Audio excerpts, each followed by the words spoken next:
the Angle Slam podcast. Yeah, that was quite quick. That was quicker. Yeah.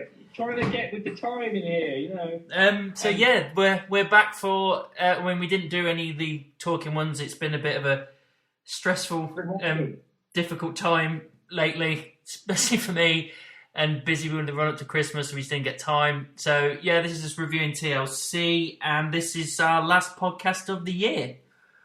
Yes, I mean, again, we've always said we would do the other ones if we had the questions. It's been weird times with here's a tier, here's a new tier. No, you're still in these restrictions and personal shit and the Christmas rush. So, yeah, final pay-per-view of the year, TLC. And for what it was, I was entertained by it. Yeah, I mean, there is a few sticking points which we'll get to, but I think overall it was one of the better ones of the year, I would say. Yeah. So, I mean, usual guys, like, subscribe, SoundCloud, Stitcher, YouTube, Facebook, Twitter, Instagram. We're all over the place. Angle Slam Pod, and you'll find us. And I don't... Is there deaths? I think there was one, wasn't there? A few, but people I don't really know. But the major one was Pat Patterson. Yes, Pat Patterson. Yes, I knew there was one. Yeah, first Intercontinental Champion. To me, he's just one of the Stooges. That's how I was introduced to him.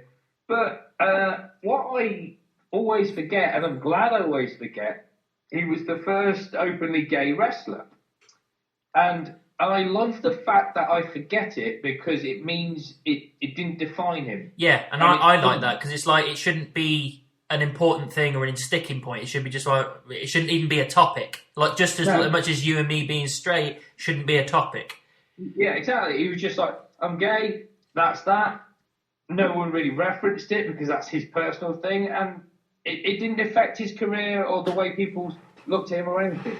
And I love that. And I also love the fact that being the first openly gay wrestler means he probably revealed it in a day and age where it was kind of looked down upon. Yeah.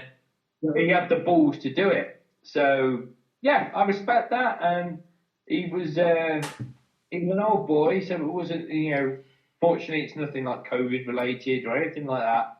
But it was just his time. And we'll dedicate this to him. Yes. So let's crack on with TLC 2020. And pre-show, I heard it was some kind of 8-tag thing, but I didn't watch it. I didn't watch it either. I tried to, but I thought, fuck this, I'm going to bed, I'll watch it in the morning.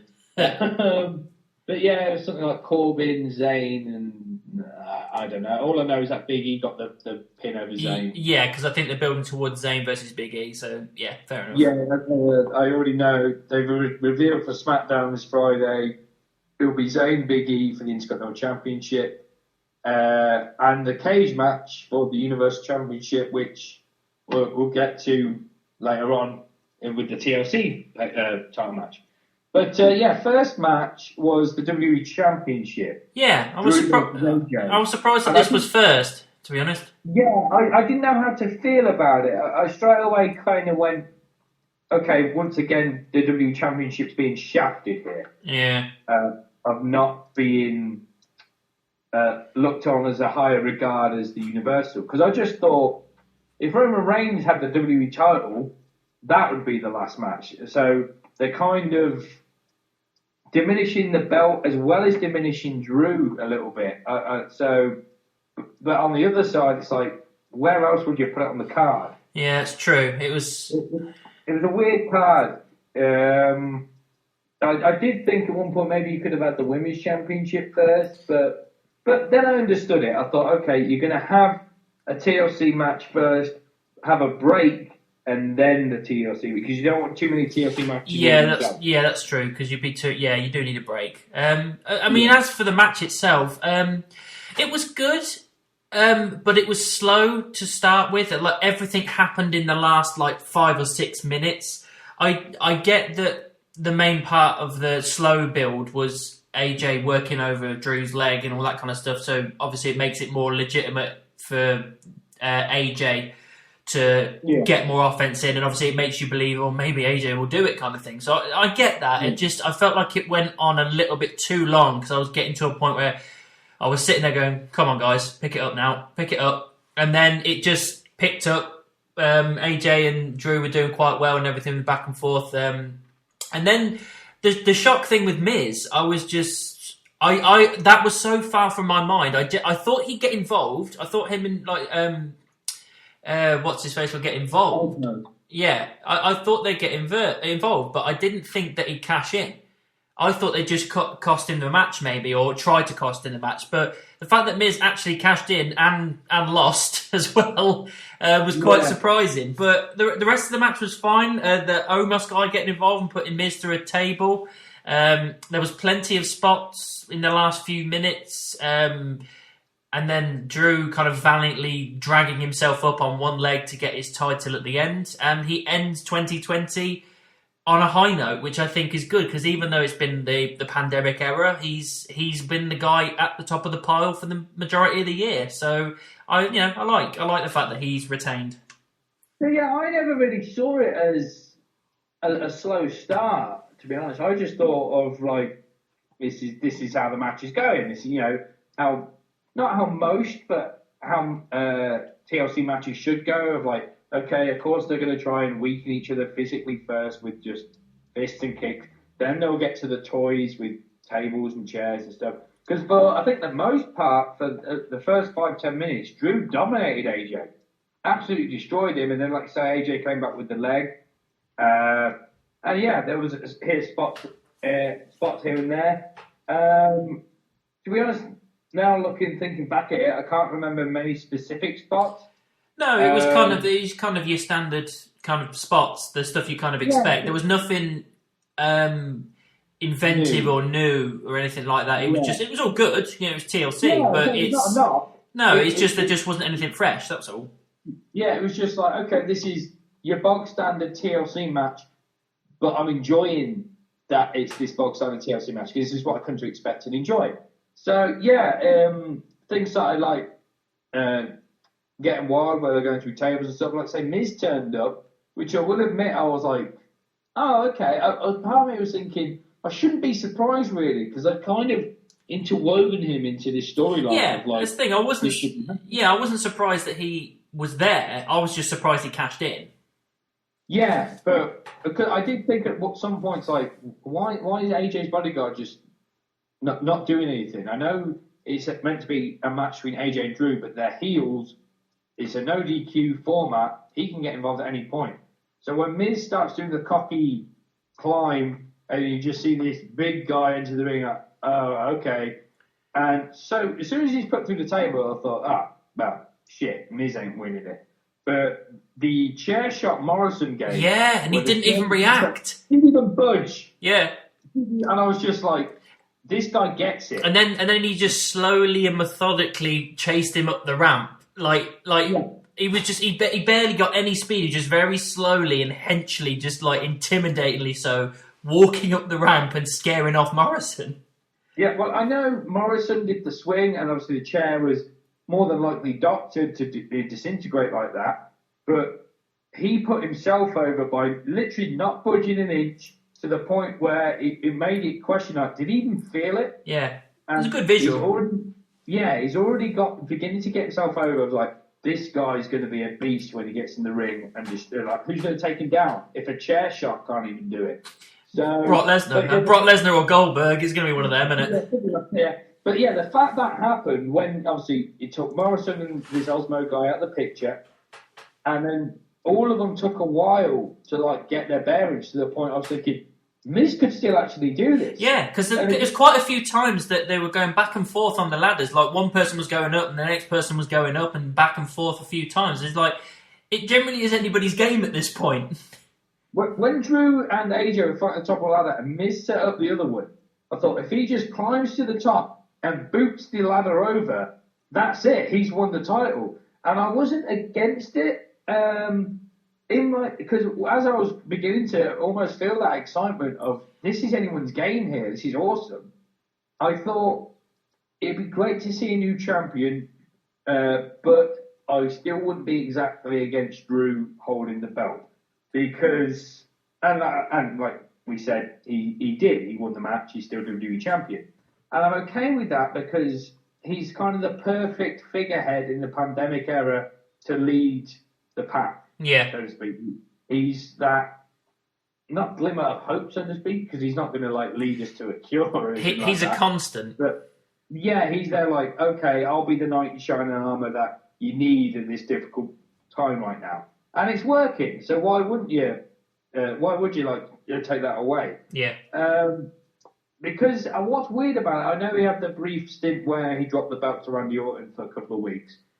But he's held the belt since WrestleMania, and I haven't been exactly bored with his reign. So no, far. neither have I. Because I was like, Kofi in that, like, Kofi was good, and then right near the end, I was kind of like, I'm starting to get a bit bored of this. But yeah, like, Drew's been consistent. Even with Randy Orton, where you think, as soon as he takes on Randy Orton, it's going to be Blandy Orton, and it's going to get boring. But it didn't. Yeah. No, he's doing very well. So why fix something that isn't broken at the minute? Yeah. So, yeah, the match was great. I thought it was a very solid match.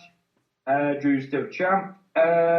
Next match was the Smackdown Women's Championship. Yeah, this, I'll be honest, this was a really good, solid match. And it was hot from start to finish.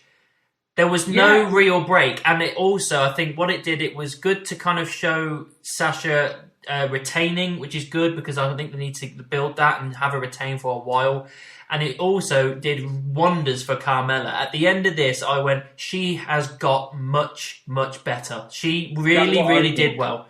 And honestly, I think the girl that no one looked bad coming out of this at all. Even though the fact that Carmella unfortunately tapped out on her first pay-per-view match since she's been back, I still am invested in the new character that she's got, with the new music, the new style that she's got, the new attitude. I don't think it really affects her that bad, and I honestly think these girls did a hell of a match of just going back and forth and just absolutely doing not a wrestling clinic, but it's certainly up there. Yeah, I mean, to me, if not Carmella's best match, it's one of her best matches to date. Because I've always been on kind of the fence about Carmella. I don't know if it was the character she had when she was with Enzo and Cass that I just couldn't relate to it. Even the Ellsworth stuff, it was like, you're okay, but I just didn't see her as a high caliber superstar in the women's division. Yeah. It means this character, whether it's her or not, it's working, and she's rolling on all. Is it rolling on all cylinders or firing? Firing on all cylinders. That's the one. Yeah, firing on all cylinders with this character. She's embraced it. And it worked for the story of the match. The match was well structured, even with the I don't know Carmella's little bitch's name. The dude that's not wearing any socks. Yeah, that dude. Yeah, he worked his part fine.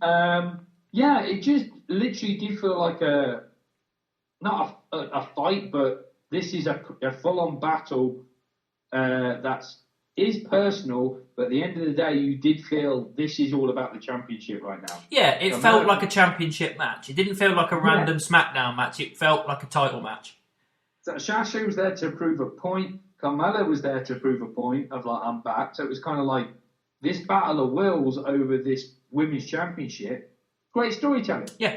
The one thing I would have focused more on was, I think to date, Sasha, well, not now because Sasha won, but at that point, I don't think Sasha had done a successful title defense at a pay-per-view. And then they also mentioned the SmackDown Women's Championship was never successfully defended at TLC. I thought, now, if you'd put a bit more references to that, would have added an extra bit of flavour to the story. Yeah. But as I thought that during the match going on, I thought, I wouldn't be against Carmella winning this. It'd be the shock factor. No. It keeps Sampson's losing streak alive, and it keeps the TLC curse alive, and you can make a story future down the line with it. Yeah, I mean, I wouldn't have been against Carmella winning. I wouldn't have been against because of how well she's been doing with this new character. So she feels more legitimate than she has in the past. So, yeah, I wouldn't have been against it.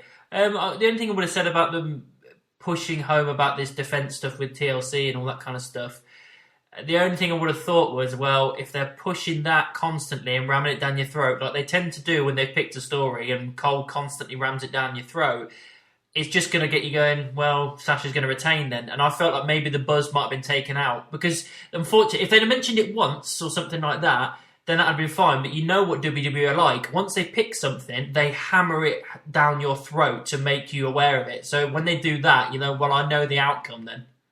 Yeah, well, unless they had gone with the, like say, they mentioned it and Sasha had lost, it would have been like, this girl can't take a break. It gives that sympathy blow to the character, and another almost the reverse streak of the Undertaker.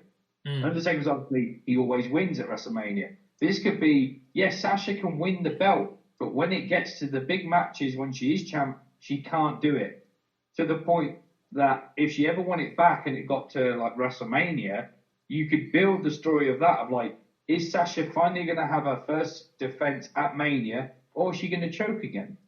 Yeah, it was something that I just thought, that could be a good idea. But obviously, they've destroyed both streaks with that thing, which isn't the end of the world. No. Because I'm all right with Sasha still being champion. But I just thought it might have been a wasted opportunity for a story. Yeah. But so be it. They want to go a different direction. Next was the Raw Tag Team Championship. Yes. Now, this match was good. It wasn't amazing, but it was good and it was solid and it was serviceable because it's New Day, and I think that the Shelton Benjamin and Cedric have been underused, and I think since they've been put in the Hurt Business along with Bobby Lashley, they've been working wonders, and I am absolutely loving the Hurt Business. And they made the right call by putting them on the Hurt Business. I love how they've been building over the weeks of Cedric being this kind of plucky underdog within the group, going, I can do what these guys can do and all that kind of stuff. And that played into the finish here where he tagged himself in, hit the lumbar check to get the pin. So you got...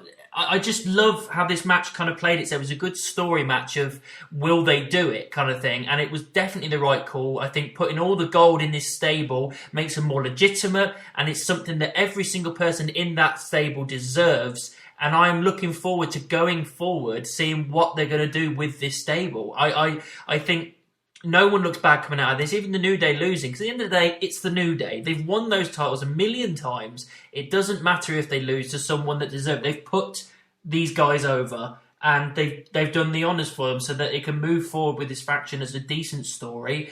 And yeah, I honestly have no grumbles with this match. It did what it needed to do, and it's putting the Hurt Business over.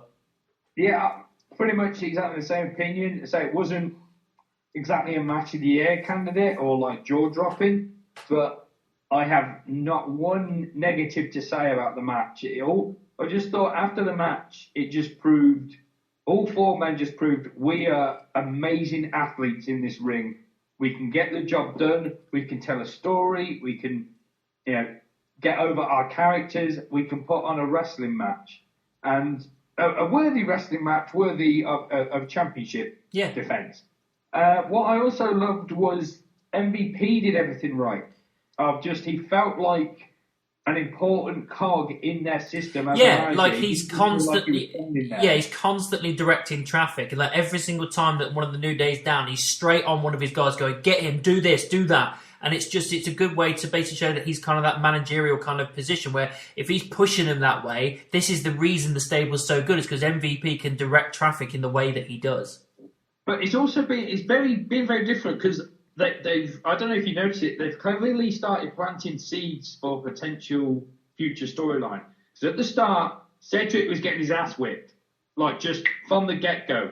And MVP was yelling, tag out, tag out. Eventually he did, and Shelton kind of took over. Was getting his butt kicked a bit, but holding his own. And he went to the outside, and MVP just handed him a bottle of water and said, compose yourself. So it's like, okay, he's being that different manager. He's not being that manager of yelling at him like, what are you doing? Like the football coach that's just you're being shit out there. He's just like, compose yourself, think about it, take a breather, go back in. Yeah, he's kind of like a boxing ref. Like when they take a break and everything in the corner, he's basically doing that. But he's treating Cedric slightly different to the other guys because the other guys are veterans and Cedric is being pushed as the underdog in the group, where it's just like, you're the plucky little guy that wants to prove himself, but he's going, hang on, kid, don't get ahead of yourself, let's do this as a team and we can stay on top for a while. Well, I noticed that even with the entrance, because and with interviews he's had, he's obviously with Lashley, it's like, You're the United States champion because you remembered who you are. You're the dominant Bobby Lashley. Shelton Benjamin, you're the gold standard. And it came back out with the gold standard t-shirt again. Like, remember that. You're the gold standard. And like I say, with Cedric, it's like, you're the new guy. You can't remember who you are at the minute because you haven't reached that pinnacle. Yeah. We're here to help you reach that pinnacle. So when it got to the end of the match and Shelton was like measuring up Kofi, Cedric gets that blind tag in, hits his finisher, which I love his finisher. I love the lumbar check. It looks brutal. Yeah, and wins the match. Literally, only 1% of Shelton was kind of like he was happy at the end of the day because they won the titles, but he was still that kind of like I had that. Yeah. Yeah. So they're already beginning to plant the seeds of is Cedric beginning to like eventually going to step on the toes of Shelton and maybe Lashley of like, nah, you're the past, I'm the future, get out my way. See, a lot of this, I'm liking it as long as they play the long game with it. They don't rush too quickly to it. If they do this right, this can be a new kind of era version of Evolution, where Randy was the plucky underdog. It's the same with Cedric in this group, and they can push it forward that way where you think he's finally accepted, and then it's thumbs down and beat the shit into him. Like, you can do that again, because it's been a very long time since Evolution, so there's no reason why they can't do that. And I think it's a good, solid storyline to do, and these guys can do that. Yeah, I mean, I know it's kind of obvious for Cedric to maybe go into Lashley. So if you want to do a similar kind of Batista Triple H thing of Lashley's the powerhouse that suddenly breaks free of Hurt Business and just wipes him out, you could do that. But there's such great athletes, and I'm praising Lashley here because there's been a lot of podcasts in the past where we shit all over him. But a lot of those it's not because of him. Yeah, it's not because of him. It's because of the way he's been presented. He came back his babyface saying, "I love my sisters," and I'm like, oh god. And then he was in love with Lana. I was like, oh god. And then as soon as he joined in with MVP, I was like, this is what we wanted. We even said, I think during his match with Drew McIntyre for the championship, he was all business. Yeah. And that's what needs to be, just aggression. To the point when he did begin to get cocky and stuff, you heard MVP going, don't let up, keep up. He was being the right kind of manager. So, yeah, they've already started a lot of potential ideas and things that can happen in the future. And as I saw that image of all of them standing there with the gold, I thought, they've got all the gold but one. Is MVP going to challenge Drew? Now, would MVP Drew be like a match of the year candidate? I doubt it. But it would make sense for the story to go, you guys are tag champs, Lashley's US champ, we need one more belt. That's the belt that's always eluded me my entire career. I want a shot. Again, they might shock me and have an amazing match. I just don't think they will. But it would make sense for the story. Yeah. Even if it can put something on Raw, maybe. I don't know. But yeah, so new Raw Tag Champions, the Hurt Business. I'm happy about that. Yeah. I think the following. Oh yes, the Women's Tag Team Championship. Yeah. It was blatantly obvious who was going to be helping Asuka out. I really didn't know. Oh mate, it didn't even come into my head, and I don't know why. Because I knew with Asuka holding the title for as long as she has on Raw and everything, I was just like, well, she's obviously holding this until Charlotte comes back. Yeah. And then Lana gets taken out, so we don't even get the end of the story with this whole Lana thing. It's been going on for months, and they just pull that away from us, which, why waste our time? You know what I mean? Which is annoying. Yeah. So yeah, it was like, oh, well, someone's going to have to replace it. I was just like, well, I think I know who it's going to be. It's the final pay-per-view of the year. They want to go out with a bang, and they treat Charlotte like she's Roman Reigns. Don't get me wrong, she's good, and I've always said she's amazing. She's a powerhouse. She's a good character, a great wrestler. There's nothing wrong with her. It's just more and more they're kind of pushing her down my throat. And as soon as she arrived, I kind of went, that was obvious. And she was all babyface, and it was all fine, but the match was fine. It's just it was all based around Charlotte. Like, it wasn't based around the fact that she's teaming with Asuka and can they dethrone these guys that are meant to be these dominant tag title holders, and they just really haven't been, to be honest. It's a shame because Nia and Shayna, if you think of those two and those two holding gold together, you think no fucker should be able to take them out. Nobody. And the fact that they've not presented them that way is unfortunate. And it was the same in this match. They based it all around Charlotte getting hot tags and getting the offense. And then just to finish it off with her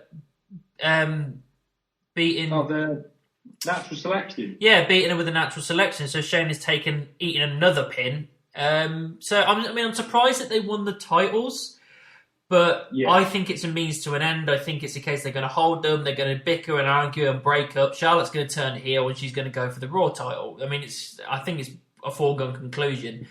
Nothing else of the match really stands out to me. It was just kind of meh, and unfortunately just too much of a focus on Charlotte. The thing is, again, I didn't really see it coming, but in my defence, I didn't really put much thought into it because it was just one of those matches that was kind of just there. Yeah. A lot of people's grumble was with the whole, well, what's the point of this whole Lana thing? Like you say, because she's been improving.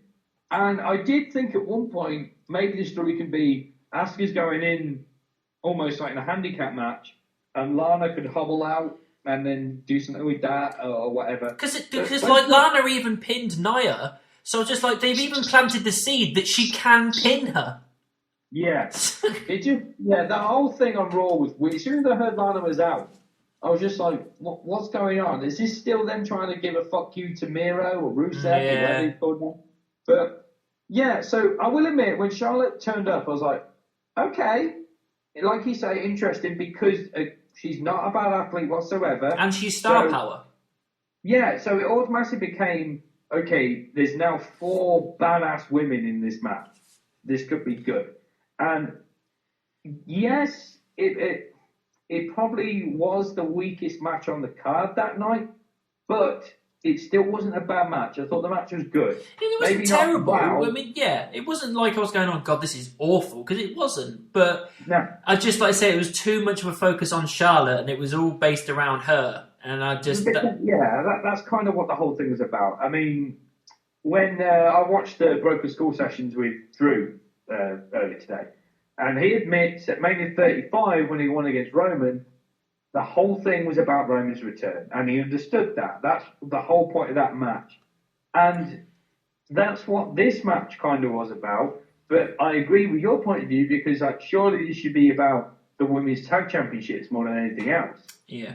So the biggest grumble I have with it isn't the fact that it was Charlotte, and not the fact that, I suppose it's slightly the fact that Charlotte just comes back in and wins, but I just don't think Asuka, it doesn't matter who Asuka's partner was, I think Nia and Shayna still should have walked out as Women's Tag Champions. Because I wanted them to be, as soon as they became the title holders, I was like, well, I want these guys to be unstoppable. You've got Nia Jax, the biggest girl there, absolutely bulldozing away through most wrestlers. And then you've got Shayna Baszler, the MMA girl that held that NXT title for ages and is just an absolute powerhouse of brutality. As soon as they got the titles, I was like, well, no one should be able to stop them. They should be holding this gold for a year minimum. And the fact that they've just thrown that away, one, for the Lana stuff and everything, where they haven't really presented them as these big people, and then 2, just to have Charlotte pop back up and take it off them. It's... The thing you could have done, you could have had Asuka and Charlotte lose to that, and the commentators can sell the whole shock factor of like, oh my God, Charlotte, the Queen, she's back, she's 100%, she's still lost. With that bit, you could start a kind of still respectful at the start, but beginning to crumble blame game between Asuka and Charlotte. Yeah. We tried, but we failed it. Kind of on you. You go, oh, well, what do you mean kind of on me? Blah, blah, blah. Yeah, the way it goes. Yeah, go the way that we think it's going to. Yeah. That can build up to their match. With Nia and Charlotte, you could have... Nia and Shayna, you can have them. They win. They go away. Lana's still on the shelf for a while. No title defense at the Rumble, because they're both going to be in the Rumble.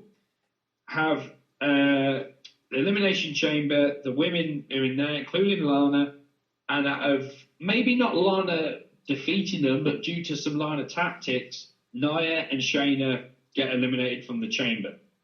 They're livid. It gets to Mania, Lana and whoever her partner is, maybe even a callback of a legend for a while, Beth Phoenix or someone like that. Go Lana, and for this example, Beth Phoenix, go against Shayna and Nia at WrestleMania.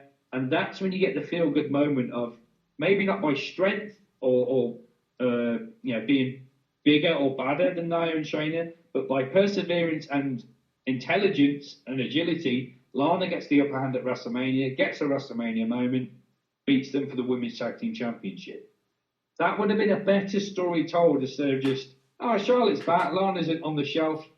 Look, they got what they deserve because the Queen's back. Yeah, it's basically like whenever Charlotte's around, it's like they can't not have her be in a title picture of sorts. She has to be in a title picture all the time. It's just like, I'm getting sick of her always being in a title picture. You don't have to do that. You really don't. Almost every decision they've made for Charlotte this year has been wrong. Yeah, starting from her winning the Royal Rumble. Yeah, like, and then nobody wanted that. Nobody wanted her becoming the NXT Women's Champion. Then she lost the championship without being pinned, so she put no fucker over. Then she got injured. Now she's back and she's taking the titles. Yeah, and I knew she wasn't that. It was kind of one of those situations where I knew she wasn't there with that thought in the back of my head. It wasn't like I've hardly been tuning into Raw SmackDown at all recently because it's just hard to at this point in time. Yeah. But when I do, I've never watched it or read the results going, oh, hang on, there was no Charlotte. It's never been that. It's just kind of like, oh, yeah, that's happened. Oh, yeah, Charlotte ain't there. She's still on the shelf. Who cares? It's not. That's not being malicious or anything like that. It's just that it's showing that you don't have to build your entire company around one person per set. I mean, I miss Becky Lynch. Yeah. But it's working without her.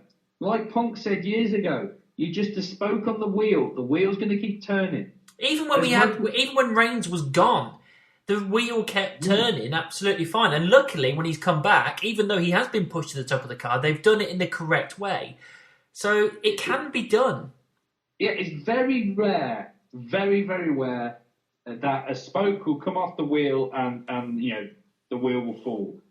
Case in point, when Stone Cold, back in the height of the Attitude Era, he had to go away for almost a year for neck surgery. Yeah. The wheel kept on turning without Stone Cold Steve Austin, who arguably is the most popular superstar of all time. If they can keep the wheel rolling then, they can do it. It's always going to roll. Yeah. They don't have to panic on, we need our Charlotte, we need our Roman Reigns. You don't. No. You've got all the other talent there that you can use, and look, it's working. Focus on that. So yeah, the match was okay. I just think the result probably wasn't the right one. No, yeah, I agree. Now, before I get to the Universal Championship, I think this came before the Universal Championship. The advert for Happy New Year. Oh my God. I was like, my God. Like, why can't you just have Drew to camera just being honest and humble and just saying, thank you for everybody supporting us, thank you for sticking around, thank you for all the teams that have kept us going, blah, blah, blah. We know it's been a trying year. Let's move into 2021 and kick this thing into touch and we'll move forward together. No, They actually had, 2020 was this COVID kind of wrestler thing, and then 2021 comes in and kicks it. Oh my God, it was just cringeworthy. It was awful. It was so bad. That was one of the worst little promo things that WWE have ever put out. When the commentators were introducing it up, I was thinking, okay, match finished, and they started babbling about this thing of the superstars also want to wish you a Happy New Year. It's like, okay, I get it. It's New Year. It's been a rough year. Maybe it's just going to be a lot of their Twitter or Instagram videos. Yeah, just nice little heartfelt things to keep you going. Yeah. It started, all right, it looks like they've done something different here. That CGI 2020 turned up. I thought, oh, for fuck's sake. Yeah. And the more it went along, it went to just disgust, anger, and at the end of it, I just thought they should be ashamed of themselves. They should be. Who signed that off? Who signed it off? I just thought, this is what Vince finds funny. Yeah. This shows how, this just shows how out of touch he is. He finds that stuff funny. But at what point, never would I have, be doing this podcast now, and at the end of it go, you know what, I really wish they'd wished me Happy New Year. If they hadn't have done that, no one would have even, it would have been like, that was a solid pay-per-view. A couple of bits here and there where it could have been better, but solid pay-per-view. Now it's, solid pay-per-view, easy work every now and then. That commercial was dog shit. Yeah. What the fuck it are was they doing? Awful. It's like they needed to tell us that 2020 was shit and 2021's going to be better. I was like, we already fucking know that. I was like, we've all been a part of it this year. We're fucking aware of it. And there's no guarantee that 2021's going to be any good anyway. So... No. Like, where did they think we've been? Yeah. Because we can't go anywhere. No. Like some guy in a coma has just woke up and gone, why are they shitting over 2020? What's going on? That's what's going on. Nothing. We can't do anything. Imagine that guy coming out of the coma and the first thing he sees in wrestling is that. I'm actually envious of anyone in a coma right now because they're not missing shit. But yes, anyway. Final match was the TLC match for the Universal Championship. Yes, and again, I was surprised that they didn't put this on last, but then obviously it became obvious later why. Yeah. But yes, I was still kind of like, I forgot about the Bray Orton thing. I generally had forgotten about it. I hadn't forgot about it. It was just one of those things. As the card was going along, I was still kind of thinking, why was the WWE title first? I was thinking, okay, I get it's an Inferno match, but they could have thrown Bray Randy here. Then they announced Reigns Kevin was out, and it was thinking, how is a TLC match for the title not headlining? Yeah, that's what I thought. Then the Inferno match happens. Like, okay, I get it. Yeah. So you can't follow what they did. Yeah. So the TLC match with Owens and Reigns. Obviously, Jay clearly got involved because, of course, he would. This was freaking awesome. It was good. Everything about this was great. Reigns doing his classic heel stuff, even talking to camera, just being brutal at every opportunity that he could. And then really just giving the time for Owens to be pushed as this guy that is literally the little engine that could. Like, pushing himself, honestly, just pushing and pushing to the point where near the end of the match he's going, you're going to have to kill me. He just kept getting up and kept getting up and kept getting up. To the point where even a couple of times I thought so, because he was right at the top, fingertips on the title, I think twice in the match, like really close. And I was like, what if they did this? Because they built him so well in this match, and indeed in the promos building up to it, that I thought, what if they did? And what if Jay cost Reigns the title, where Reigns just absolutely flips on SmackDown because of what's happened? Because they built Owens in such a way over these past few weeks with this Reigns thing that he's credible as a champion again. He really is. Honestly, it was brutal. There's loads of table spots, loads of chair shots, loads of ladder stuff going on. Jay getting involved constantly. Reigns was brutal. Owens was awesome. I have nothing bad to say about this match. Reigns retaining, obviously that's probably the right move overall, I would say, because he's on that really good tear, and you don't want to get rid of that too soon because it's still good. But yeah, I think it helped everybody here. It helped Reigns become even more of a heel than he already was, and it helped Owens become legitimate again, and just this underdog that's just going, I'm just going to fight constantly until I get what I want. But like we said with the first TLC match, got nothing to knock on the first TLC match, but we said it was almost like a generic one, but in a good way. This one was slightly more than generic because it was everything you wanted from a TLC match. It was just carnage. To the point when the match was over, the first thing in my head that I just looked at was, look at the wreckage that is around the ring. There was so much shit everywhere. There was hardly any canvas left. There was bodies, just wood, chairs, everything. It made me start thinking the whole thing with they do these kind of long championship reigns with Roman Reigns and with Drew McIntyre, and that's kind of become the norm to get the championship over. I understand that. Yeah. And it makes fans more like, someone take the belt off this guy. We want a new champion. But I'm beginning to think now, maybe that time is beginning to pass because, like you say, it's beginning to become very obvious from pay-per-view to pay-per-view of, well, he's going to keep it. He's going to keep it. He's going to keep it. You don't want to get that too often. Yeah, until you get to like the big match things. So, like you said, halfway through the match, I was thinking, why couldn't Kevin do this? Exactly. Why not, Kevin? Why not?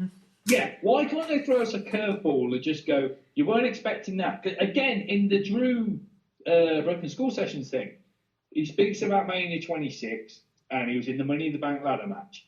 And he goes, I was meant to actually win, but they changed it the last second because they went, we think it's too obvious. I was thinking, right, maybe, I can't remember how it was back then, but maybe they were right. But now, if you think that way, if you're that way inclined, surely you got to be thinking the same thing, that everyone's going to be thinking, it's obvious Roman's going to win. Throw us the shock. Have Kevin do it. So I had the thought come to my head, and I thought, yeah, maybe, but probably not. It wasn't until he got the pop-up powerbomb to Roman through the table, I thought, this is it. This is the moment. Then I began thinking maybe Jimmy's going to return, and it's a full-on Samoan reunion and whatnot. But it kept you guessing. It kept you on the edge of your seat of like, I genuinely don't know which way this is going to go. Because that's, again, the beauty of the stunner. The stunner can come out of nowhere and just lay you out. Yeah. And I was thinking, one more stunner from Kevin, and he's got this. That kind of thing. But also, something I noticed at Survivor Series, which I forgot to mention in the podcast, I love that Roman's glove is the gold kind of Infinity Gauntlet thing. Yeah. I'm just thinking that's cool. I get I'm 90% sure he's done it as a kind of Infinity Gauntlet. Yeah, he's basically saying, I'm Thanos and I'm going to snap you all out of existence because I'm in charge. I'm the ruler here. The whole build-up to this thing of like, obviously he's calling himself the head of the table, but calling himself the head of Kevin's table as well, of like, I don't just feed my family, I feed everybody's families here because I'm the man around here. It's like, to have the gall to say that, and I know it's a but he backs it up by Heyman, but everything worked. Yeah, that match. Everything worked. This is what, for the most part, this pay-per-view really stuck out as a real good one for me because probably 80% of the matches, maybe more, I've got hardly any grumbles with them. Yeah. Everything that needed to be done was done correctly, whether it be the wrestling, the storytelling, the character development, or just going forward with championship. It all worked. So, it's one of those matches that, I'd highly recommend people watch back if they haven't watched it. Yes. Because it was just pure carnage. Yeah. And, again, like you say, with the whole little engine that could, it put... This is why the pay-per-view worked. Even the people that lost, the majority of them got over by losing that night. Yeah, there was no one that looked awful apart from Shayna and Nia. They're the only ones. Yeah. So AJ, he lost, and so did The Miz. But it's like, with all the carnage they went through, it was like, okay, Drew kind of did it by the skin of his teeth. Carmella put in a great showing, so it's kind of like, okay, Sasha won, but Carmella's improved a lot here. Let's say the New Day are kind of already... They're the kind of that team now that they can do anything and they stay over. Yeah. Kind of thing. Yeah. I don't really know the word I'm looking for here, but they're always going to be on top. Consistent. Yes, yeah. And it was the same with this. Kevin was kind of like... Those kayfabe fans or non-kayfabe fans, whatever you want to call them, they're going to be looking at it like, okay, Kevin lost that night, but he left everything in the ring. Yeah. And kudos to it.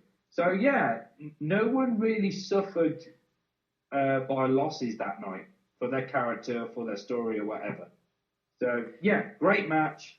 I think at the end of it, Roman winning is still the right decision. Yeah. But the fact they're making you double guess yourself with that thing means they're doing some right things. Yeah, they are, because this is the first time since he's had that title and been this heel character where he has been battered this much. He's been in other matches, he's been more or less dominant.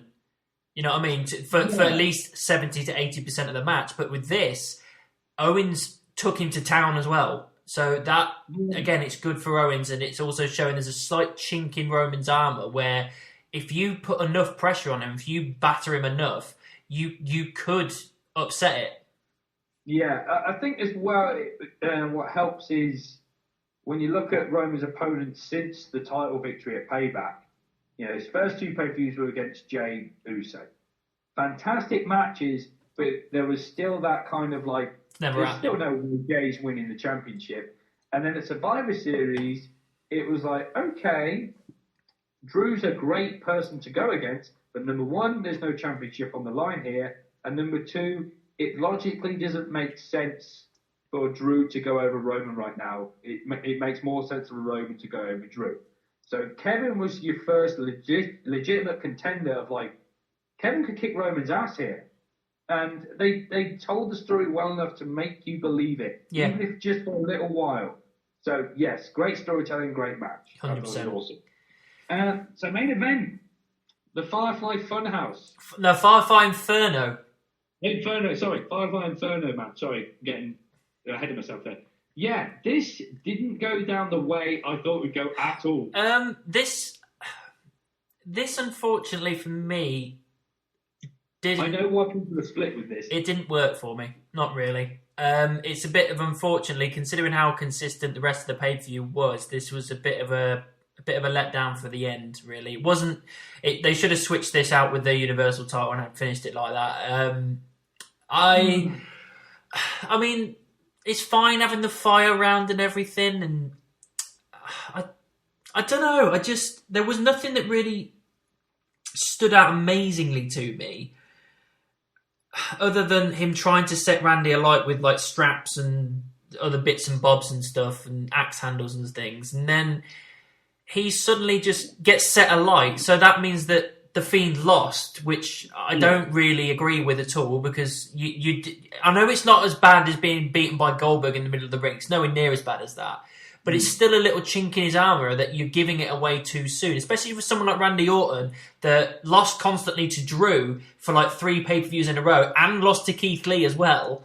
It's kind of like, well, why this then? I did like the visual of once he was set alight, he got back in the ring while he was still on fire. Oh, that was awesome. That was great. I loved that. And then he had an RKO, and then he was down after that. And then Randy set him alight, and it was quite obvious that it was a dummy. Like they cut away, and it was cinematic and everything. I was just like, well, like you're meant to be for kids as well. You're not doing blood and violence, but you're happy for someone to set what you're meant to be presenting as a human alight and burning him to a crisp. You've just let Randy Orton in front of millions of kids murder someone. Now it's a cool visual, but it also doesn't work for us adults either, because you look at it and go, well, it's clearly not the Fiend. It's clearly not Bray Wyatt, because that's generally murder. And 2, it's so obvious that it was a dummy. And I just thought that it was a bit of a bum note to go out on as the pay-per-view ended, really, for me. The problem with that kind of thing is, obviously, if it wasn't a dummy, you'd be mortified. No, I know. No, I know. Yeah. I get that, but it's just like, just don't do it.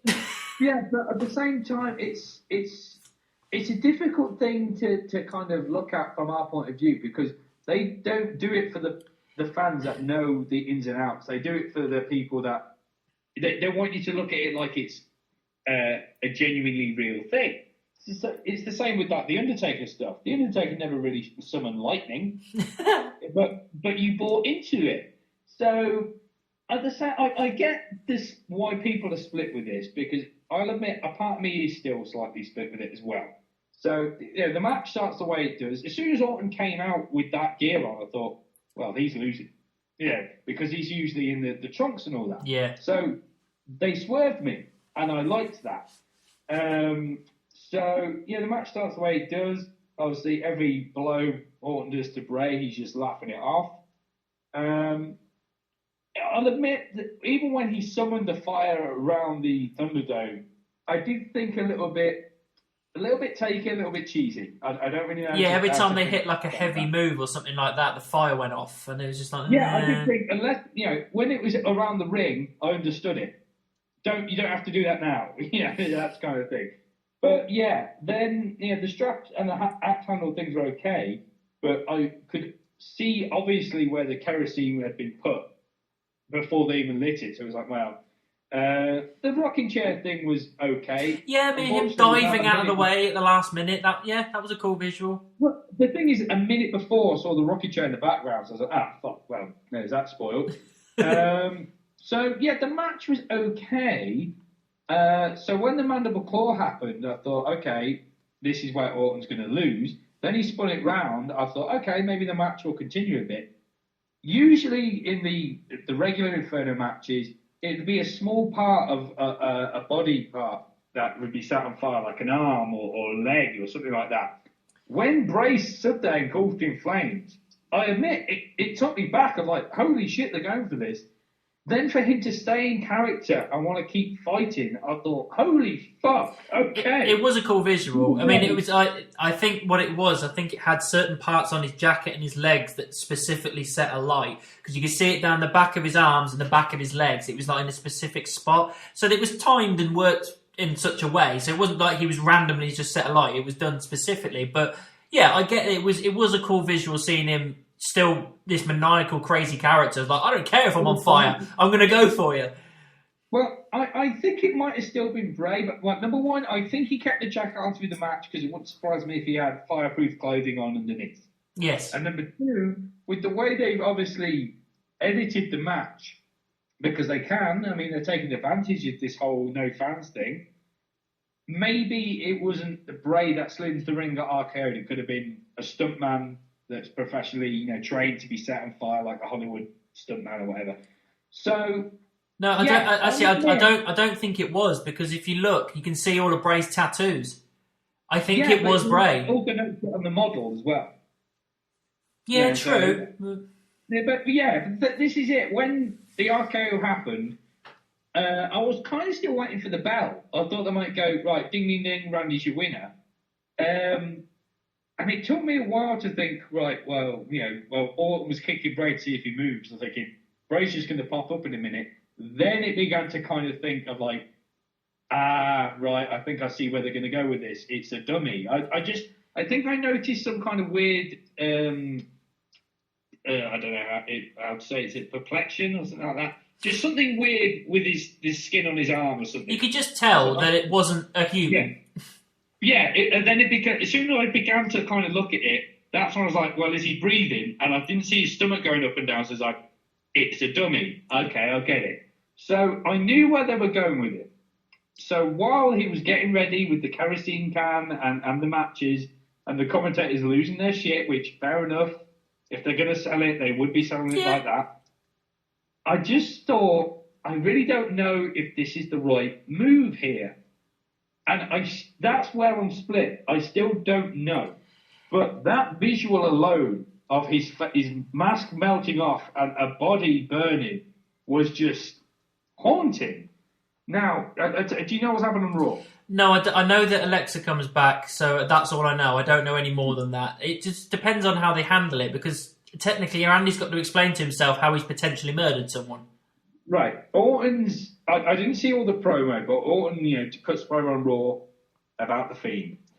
And it's an obvious thing of, like, not only is the feud going to eventually continue, but I'm okay with Orton winning this because in the long run, it's going to put the Fiend more over, because we all know he's going to return. But on the kayfabe page, it's like, you set a man on fire and he burnt to a crisp and he still comes back. This is putting him almost a level over The Undertaker. And they can do that now that The Undertaker's retired. Yeah. So, also, I don't know if you heard that the USA Network were furious with Vince recently because of the ratings. And one of the main things they said is that we want more adult content. Yes, I've heard this, yeah. Now, I don't know if they had in mind setting a man on fire, but this is where I'm kind of beginning to go, this is the only way I can put it. This is where I'm thinking, fuck the kids. right now. Yeah, I mean, if we just soundbite that is really bad. That is out of context. That is. The USA Network are now beginning to go to that thing of like, let's go less with the family-oriented thing. Let's go to a more mature audience. Okay, But what we should say is what you should say is like Lesnar says to Heath Slater, "I don't give a shit about your kids." That's kind of pushing the envelope a little. Well, maybe this might have been an experiment for all we know. Like, if they want more adult content, let's see how much we can push the envelope. Let's set a man on fire. Like straight to genocide. Yeah, but to be honest, like I say, even though in my head it's really hard to separate my kayfabe fan half of my brain to the half of my brain that knows how the business works. Yeah, it is hard. So if I was watching it as I don't want to say a child, because I will admit, as a child, that would probably terrify me what happened. Mum, someone died. If I'm watching it as a fan and just a fan, that visual alone, I think I'll be like, whoa, that was cool. Mm. So it's a really hard one to call. And I think I'm edging slightly more towards that was okay, more than maybe not. I'm going to see how it goes with Raw, I think. I do genuinely think in the long run, this is putting the Fiend more over. Again, like the theme of this whole pay-per-view was, it is putting people over in defeat. Yeah, I'm hoping that's the case. I really do. Yeah. I personally, I think the segment on Raw was small, but with what Alexa did and said, I'm thinking, right, I can't wait for this to continue. I'm still invested. So yeah, ratings. Yes. Like I said, I think this was definitely one of the better pay-per-views of the year. Especially when I was going into it, the only one I really cared about was Reigns and Owens. That was the only one I really gave a shit about. The rest of it I was just kind of whatever, I'll watch it. But like I say, it did really, really well. I'm still on the fence about the main event, but there was obviously a downside with the women's tag match. That was just a bit kind of meh. But everything else was either good or great. And like I say, even in people losing their matches, they still look good. So it wasn't a case of anybody suffered for the matches that they had, no matter what end you were on. Everybody did what they needed to do. Everybody came away looking greater than they did before. So I think I'm going to give it a 7 out of 10. I would have given it an 8 if the tag match was better, the women's tag, and then the Fiend Orton thing maybe played out a little bit different. But yeah, if those things hadn't happened, I probably would have given it an 8. But 7 out of 10, I think, is fair. I think I'm going to go with 7.5 because, like we just discussed, I think I'm less on the fence about the Bray thing than you are. And despite the result of the women's tag title match, I thought the match was okay, and I don't want to say I've become used to Charlotte coming, but because that sounds wrong as well. That's another soundbite. Okay, used to Charlotte wins long. Don't tell Andrade, he'll be pissed. No, fuck Andrade. Is he still in here? That's what Vince says. Yeah. Yeah. Fuck him. Yeah, I think because I wouldn't call it shock, but I was genuinely kind of taken off guard with Charlotte's surprise return. I was kind of like, oh, okay. Yeah, I think I'm going to give it a 7.5. I'm doing WWE a favour and ignoring that commercial. Yeah, I'm just going to pretend that never happened. I'm not even taking that into consideration. I'm going to put that in the box with Goldberg beating Fiend. Yeah, just lock it tight and drop it at the bottom of the ocean and make sure no motherfucker ever goes near it again. Yeah, it's one of them. But yeah, very solid pay-per-view to end the year. Yeah, it's solid to end, which is good considering the shitty year we've had. Yes. So there you go. Yeah, that's us done. Yes, but we hope everybody has a good Christmas. We'll be back in the new year we'll probably do a couple more questions in the new year podcast, and then obviously got Royal Rumble. Yeah, Rumble's a long way away. Yeah, it's about 5-6 weeks at least, I think. Yeah, I think what they're trying to do, I was surprised when they saved it literally to the last day of January. I think they're trying to buy themselves enough time to go, let's see if we can have at least a few fans in or what's going on. I doubt that's going to be the case, but yeah, they're getting desperate now, I think. Yeah, I think like the Rumble is something that needs fans, but if it's not safe, then obviously you can't. Yeah, well, just a bit of a spoiler for you and listeners. The Drew Broken Skull Sessions thing, I think one of Austin's questions was, what's your next like aspirations or what's your goals? He's like, I don't know. I definitely want a UK pay-per-view. And he goes, I want a proper one, like one of the big four. I think he goes, I want the Royal Rumble to be in the UK. I'm like, dude, if you get that, I am there. I am there. I am. Yeah, I will give up my spleen to get there. Yeah, because Drew says, like, they always say the UK fans are so passionate, and they're like, you will have no idea how passionate we'll be if we get the Rumble. Yeah. Holy shit! Oh, amazing. Don't get me wrong, I prefer WrestleMania. But I'll take the Royal Rumble. I'll take the Rumble. I'll take it. Yeah. So, yes. So everybody, we hope everybody has a good Christmas and a good New Year. We know it's difficult at the moment and you can't really do much because of all these lockdowns and tier systems and stuff, but stay positive. Just try and get through the festive period as best you can. And we'll see you all in the new year for more wrestling stuff. Yeah, look forward to your new presents. You'll have stuff to do. Yes, and then drinking and eating and shit like that. Just eat yourself into a void. We're all going to be fat after this is over. Right. Bye.